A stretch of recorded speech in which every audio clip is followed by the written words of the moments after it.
of brown sugar. Titikman muna kung matangkis. You taste it first before you put anything else because it might be too sweet. What's the name of the recipe? Espasol.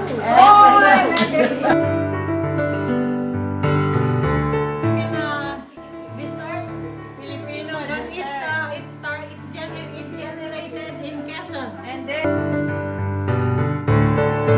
Then you put about a half a cup of butter. Two bowls of water. no, that's 1 cup. Yeah, 1 cup na yan. That's 1 cup. Because I use that too. 1 cup of butter. 1 cup of butter. Of nuts. No, 1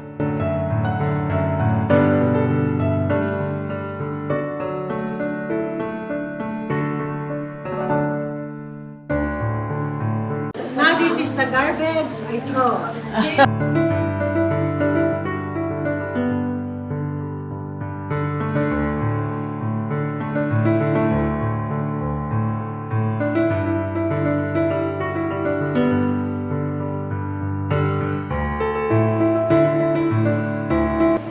Two bars of paprika margarine.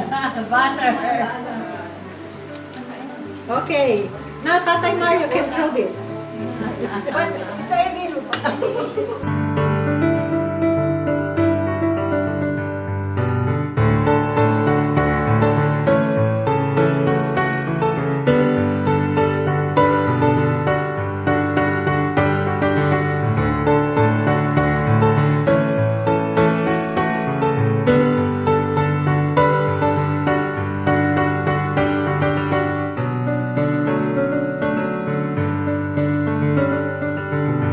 First of all, you gotta warm you gonna prito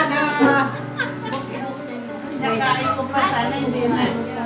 you have to, ano yung prito? This is the, ano yan, rice? Stir fry. Glutinous rice. The glutinous rice have to be warm up first, and then you take it out of the stove and make it cool. Cool. Mainit na ba?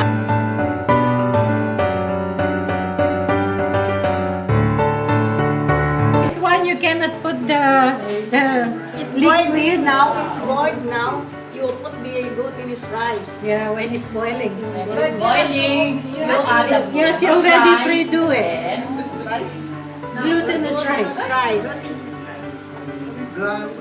sticky rice. Sticky rice. It's just like a flour, but it's the glutinous flour.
i-check mo para sa'yo na yun. You want help, Nay? Nay, I'll do it. Baby ko let na. Okay.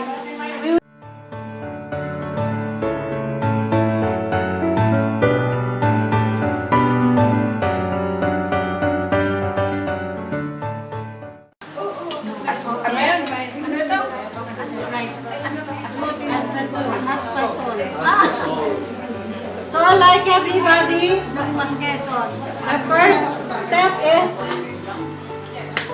from the warm the glutinous rice, like fry it for a little bit until it gets warm. And then after that, put it back into the container, let it be cool. And then you boil 5 cups of water, 1.5 cups of brown sugar. Once it's already boiling, you put the glutinous rice. And this is the last step, trying to mix it all up, like it's already done.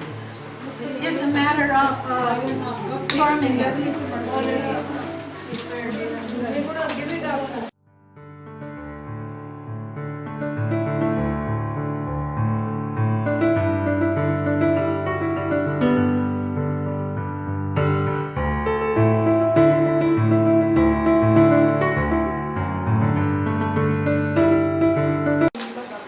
You can either wrap individually or together.